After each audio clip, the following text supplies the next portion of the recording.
Hello students, कैसे हैं आप सब लोग। उम्मीद करती हूँ सब अच्छे होंगे और स्वस्थ होंगे। मैं Meena Rana ICT virtual class में आपका स्वागत करती हूँ। स्टूडेंट्स, हम पढ़ रहे हैं क्लास 11 की मैथ्स और मैथ्स में हम स्ट्रेट लाइन पढ़ रहे थे। तो हमने जितने भी इसमें टॉपिक थे वो सारे टॉपिक हमने कवर किए और आज की क्लास में हम इसको रिवाइज करेंगे। तो इससे पहले टॉपिक 1 आपका क्लास 10 पर बेस्ड था, जो आपने क्लास 10 में भी किया, तो रिविजन पार्ट था। तो अब हम क्लास 11 से आपका जहां से शुरू होता है वहीं से रिवीजन करना स्टार्ट करेंगे। कुछ आपके फॉर्मूले हैं उनको आप लिख लेंगे। तो आइए टॉपिक वाइज हम यहाँ पर देखते हैं। तो सबसे पहला टॉपिक था बेटा आपका यहाँ पर slope of a straight line. किसी स्ट्रेट लाइन का स्लोप आप कैसे निकालते हैं। तो अ straight line is a curve such that all the points of the line segment joining any two points of it lie on it। ठीक है। अब यहाँ पर सेकंड आपका है angle of inclination of a line. तो जो ये एंगल बनता है बेटा, an angle theta made by the line with positive x axis in anti clock direction is called angle of inclination. यानी कि यहाँ किसी लाइन में देखिए, ये जो लाइन है एल लाइन, इस लाइन का एक्स एक्सिस के एंटी क्लॉकवाइज एक्स एक्सिस पर जो एंटी क्लॉकवाइज जो एंगल बनता है वही आपका इंक्लाइनेशन कहलाता है। ठीक है। तो यहाँ पर कुछ चीजें हैं। तो ये जो आपका थीटा है वो 0 या 0 से बड़ा और 180 या 180 से छोटा हो सकता है। ये आपका यहाँ पर है विच सप्लीमेंट्री। ठीक है। तो इंक्लाइनेशन आप समझ गए किसी लाइन का। और when theta is 0 degree then the line is parallel to X axis, यानी लाइन आपकी हॉरिजॉन्टल होगी। पहला आप नोट यहाँ पर लिख लेंगे कि यदि लाइन, देखिए ये रिवीजन पार्ट चल रहा है तो इसको हम टॉपिक वाइज पढ़ेंगे। ठीक है। तो जब आपका थीटा क्या होता है, 0 होता है, तो उस समय लाइन आपकी एक्स एक्सिस के पैरेलल होगी।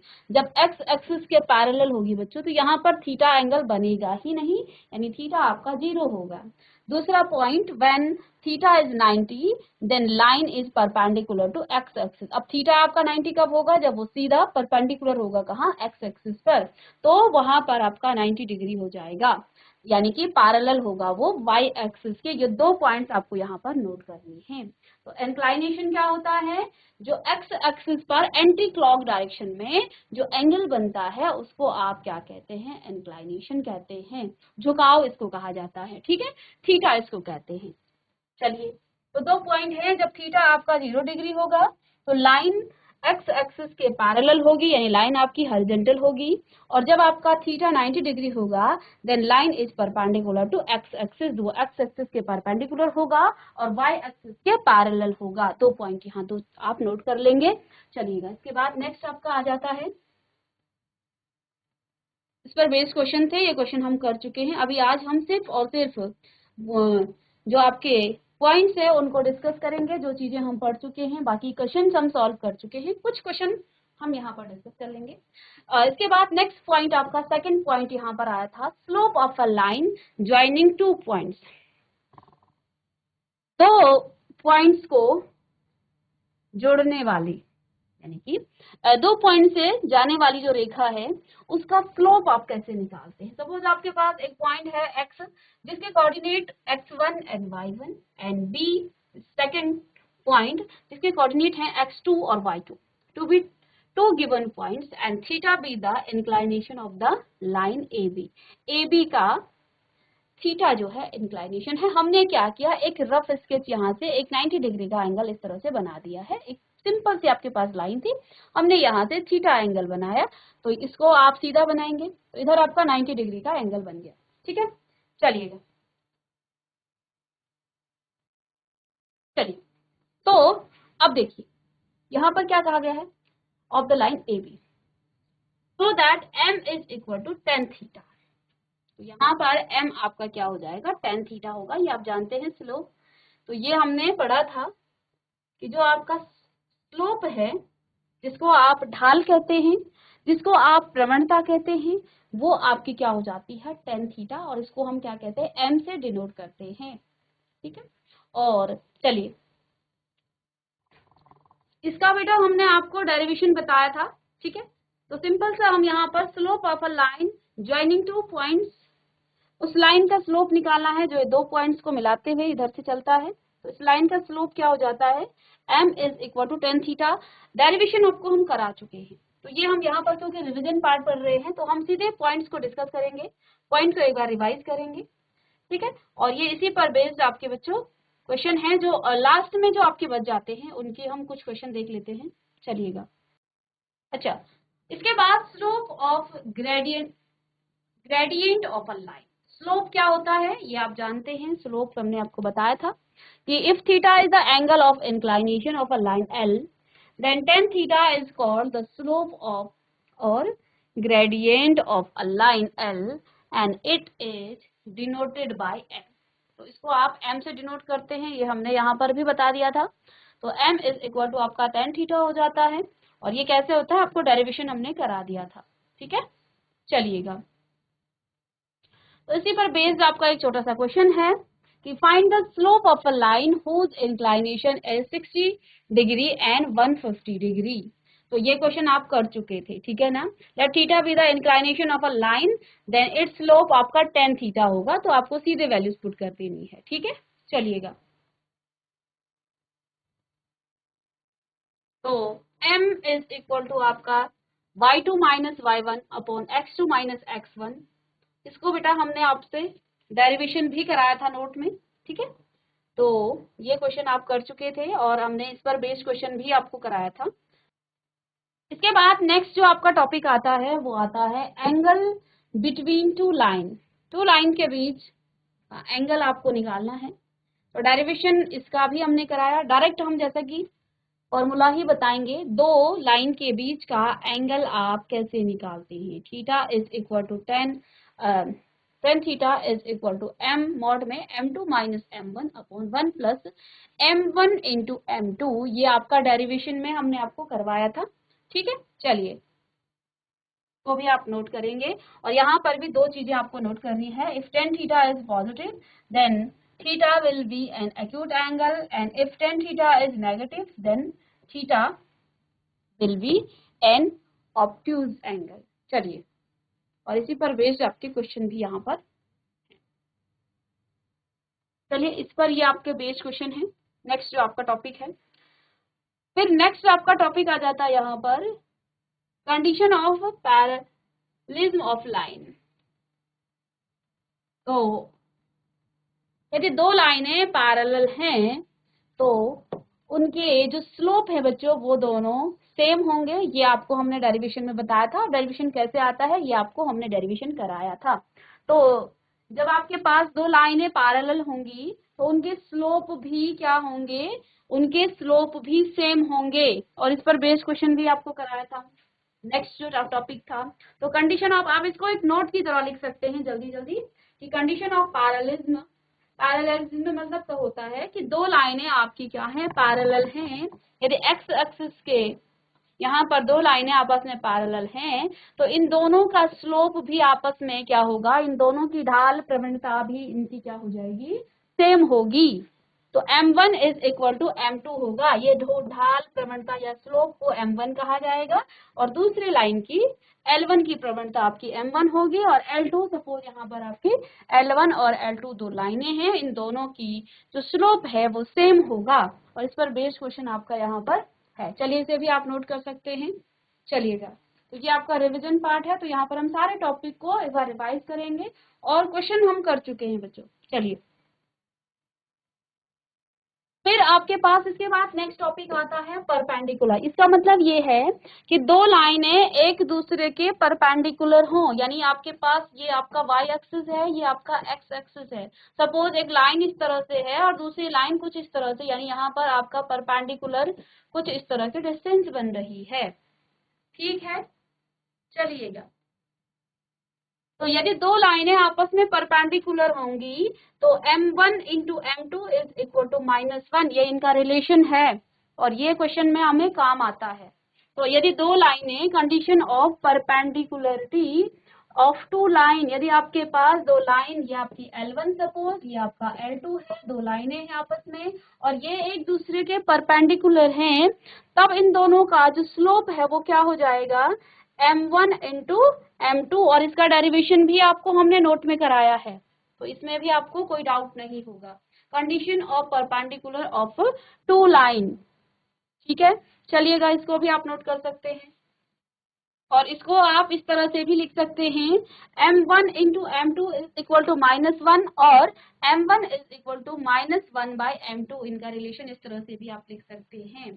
तो hence two line are perpendicular to each other if and only if their slopes are negative reciprocals to each other, okay. और ये क्वेश्चन आप कर चुके हैं, ठीक है, ये आपका नेक्स्ट टॉपिक था। तो आज हम सारे पॉइंट्स को एक बार रिवाइज करेंगे, ठीक है, जो पॉइंट आप पढ़ चुके हैं। फिर कोलिनियरिटी ऑफ 3 पॉइंट्स, जब 3 पॉइंट्स एक कोलिनियर यानी कि एक ही लाइन में हो, यानी कोलिनियरिटी का मतलब होता है सपोज ए पॉइंट यहाँ पर है, बी यहाँ पर है और सी यहाँ पर है ना। तो अब लाइन की हम बात करेंगे तो लाइन में इस तरह से हो जाएगा, प्लेन में ये एक्स एक्सिस है, ये आपका देखिए इधर सपोज आपका ए पॉइंट है, ये बी पॉइंट है और ये सी पॉइंट है, ए बी और सी ये कोलिनियर है। 3 पॉइंट जब कोलिनियर होते हैं तो स्लोप ऑफ ए बी क्या होगा, स्लोप ऑफ बी सी होगा ना, ऑब्वियस सी बात है। अगर आपका एक्स एक्सिस और वाई एक्सिस किसी प्लेन में आपकी कोई लाइन है एल लाइन, और इस लाइन में 3 पॉइंट आपस में कोलिनियर हैं, एक ही लाइन पर हैं, एक सीधी रेखा पर कोई 3 पॉइंट हैं, तो इनका स्लोप क्या होगा, ए बी का जो स्लोप होगा वो स्लोप ऑफ बी सी होगा, ऑब्वियस सी बात है। चलिए, तो ये कोलिनियरिटी का कॉन्सेप्ट है कि 3 पॉइंट जब कोलिनियर हो तब जो है ए बी का जो स्लोप है वो बी सी के स्लोप के इक्वल होगा। चलिए,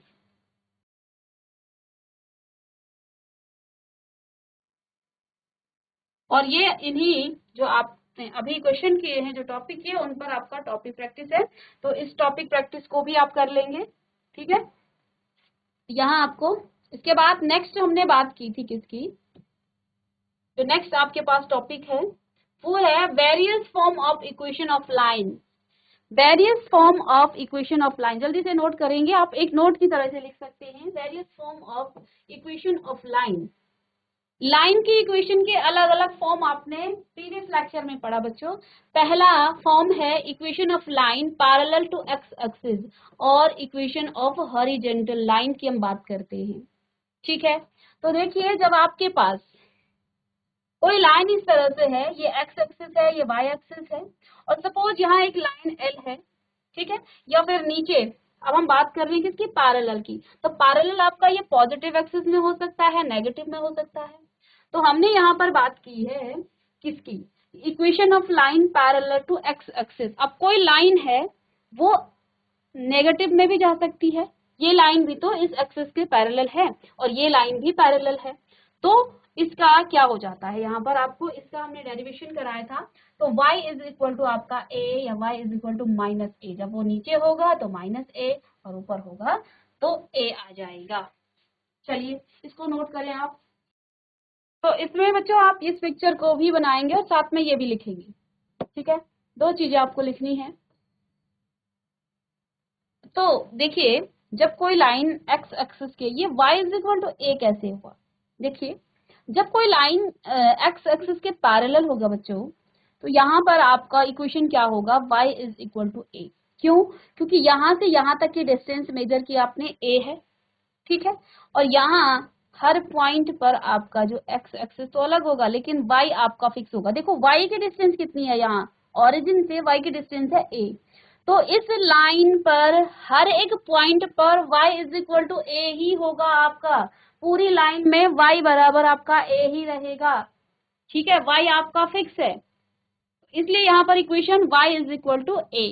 अब हम नीचे बात करते हैं, यहाँ पैरेलल लाइन हो गई एक्स एक्सिस के parallel line, y is equal to यहाँ पर y आपका नेगेटिव में आएगा, तो सपोज यहाँ से ओरिजिन से और यहाँ तक की जो डिस्टेंस है वो -a है, तो इस पूरी लाइन पर y का मान -a ही होगा, वो कभी भी आपका चेंज नहीं होगा, वो कांस्टेंट रहेगा, तो इस पूरी लाइन पर यदि कोई लाइन एक्स एक्सिस के पैरेलल होगी तो वो आपका y यहाँ पर आपका फिक्स होगा, क्योंकि y इस लाइन से यहाँ पर फिक्स आ रहा है, तो ओरिजिन से तो वो फिक्स होगी, यहाँ पर भी ओरिजिन से फिक्स होगी। अब हम बात करते हैं इसके opposite, equation of line parallel to y axis. जब कोई लाइन y एक्सिस के पैरेलल होगी तब इक्वेशन क्या होगा। तो देखो सपोज यहाँ पर इधर से इधर पॉजिटिव की तरफ चाहे वो नेगेटिव की तरफ, सपोज यहाँ से यहाँ तक की जो डिस्टेंस है वो b है, वो आपको यहाँ पर मेजरमेंट दिया गया है, ठीक है। तो x is equal to Y, b आपका क्या होगा, इसका इक्वेशन होगा। क्यों, आप इस पूरी लाइन में जहां जहां आप जाएंगे y जितना भी जाएगा हमेशा ही आपका x फिक्स रहेगा। जब लाइन y एक्सिस के पैरेलल होती है तो x आपका फिक्स होगा। x कितना है, यहाँ b है और यहाँ माइनस b है, तो लाइन तो पैरेलल पॉजिटिव एक्सिस की तरफ हो सकती है, माइनस की तरफ भी हो सकती है। तो पॉजिटिव में आपका पॉजिटिव आएगा, नेगेटिव में नेगेटिव आएगा। कहने का मतलब ये है x आपका हमेशा फिक्स्ड होगा। तो ये दो चीजें भी आपको नोट कर लेनी है यहाँ से, साथ में एक पिक्चर को भी आप बनाएंगे। तो let L be a straight line, L आपका सपोज कोई स्ट्रेट लाइन है, ठीक है, पैरेलल टू y एक्सिस, कहाँ, y एक्सिस के पैरेलल, ठीक है, at a distance b from it, then the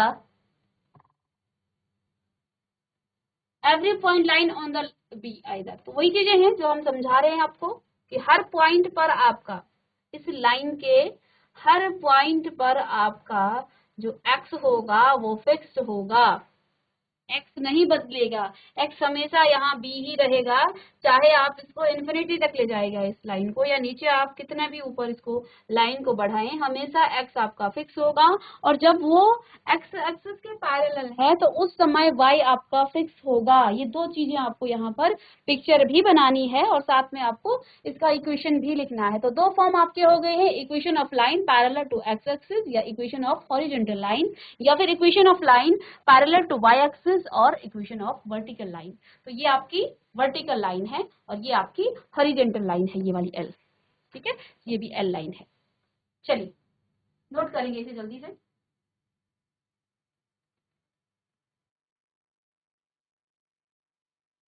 चलिए नेक्स्ट पॉइंट पर हम आते हैं। ये सारी चीजें आप कर चुके हैं, बस आपको एक छोटा सा देखिए यहाँ पर, इस पर बेस्ड क्वेश्चन भी आपने किया है। तो अब इसके बाद पॉइंट स्लो फॉर्म, तीसरा फॉर्म है point slow form, third form point slow form, यानी कि आपके पास एक पॉइंट और स्लोप दिया जाएगा लाइन का, तो उस समय इक्वेशन क्या होगी। पॉइंट दिया गया है, सपोज आपके पास क्या एक्स नॉट और वाई नॉट, हमने x1 और y1 कहा था, कोई फर्क नहीं पड़ेगा, यहाँ 1 लिख सकते हैं, उससे कोई दिक्कत नहीं। और देखिए आपके पास एक पॉइंट है और एक आपके पास क्या है, स्लोप दे रखी है।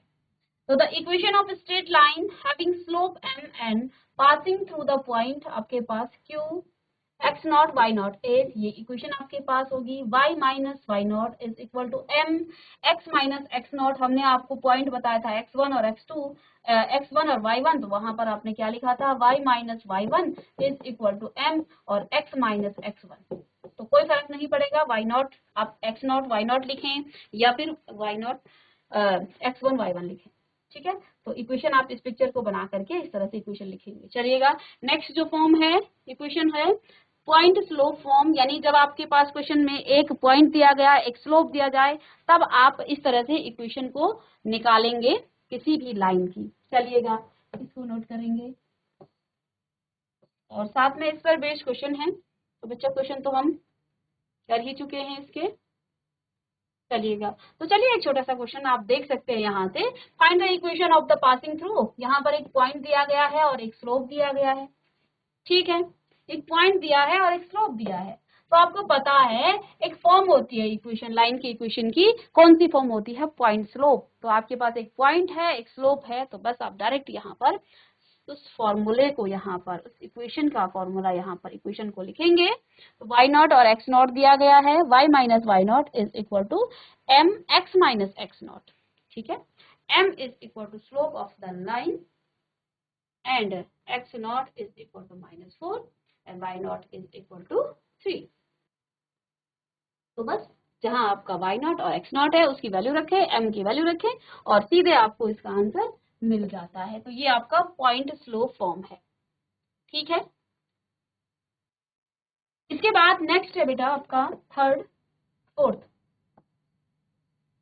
2 पॉइंट फॉर्म, यानी अब आपके पास 2 पॉइंट दिए गए होंगे, ठीक है, 2 पॉइंट आपको गिवन होंगे और अब आपको क्या निकालना है, इक्वेशन आपको निकालनी है। चलिए 2 पॉइंट आपके पास दिया गया है, the given equation of a line passing through the point. कौन कौन से पॉइंट है, x1 y1 and x2 y2 is given by, इस तरह से ये आपके 2 पॉइंट दिए गए हैं, तो इससे जाने वाली लाइन का इक्वेशन आपको निकालना है, ठीक है। तो चलिए यहाँ पर आपके पास क्या आ जाएगा, y minus Y naught y1 is equal to y2 minus y1, m की वैल्यू रख दी बेसिकली आपने यहाँ पर। इससे पहले आपने पॉइंट स्लोप फॉर्म जो पढ़ा था ना, जिसमें y माइनस y1 हम कहते हैं इज इक्वल टू m और x माइनस x नॉट या x1। तो बस यहाँ m की वैल्यू क्या थी, m की वैल्यू हमने क्या पढ़ी थी, y आपने डेरिवेशन में निकाला y2 माइनस y1 और x2 माइनस x1, ठीक है। ये दो आपके फॉर्म थे। तो देखिए एक एनसीईआरटी का ही क्वेश्चन है, find the equation of line passing through the point.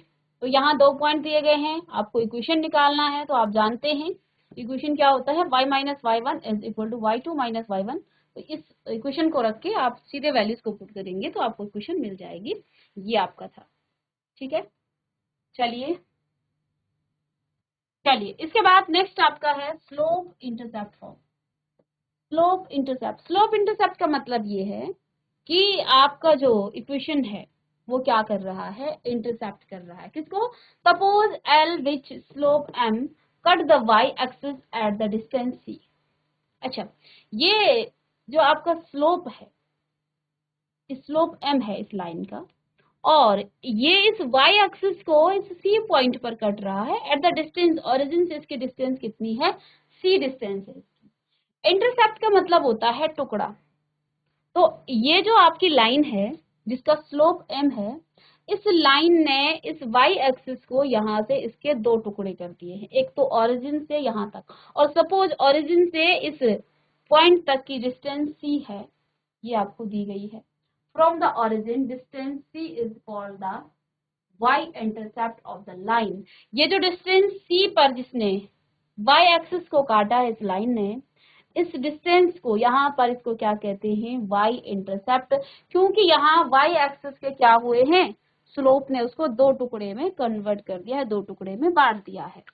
Then the equation of line क्या हो जाती है, y is equal to mx plus c, derivation में आपको करा चुकी हूँ। इसके बाद आपका x इंटरसेप्ट भी आता है, तो पहले से आप लिखेंगे स्लोप इंटरसेप्ट फॉर्म हो गया। Suppose a line L with slope m cut the y-axis at a distance c from the origin. Distance c is called the y-intercept of the line. चलिए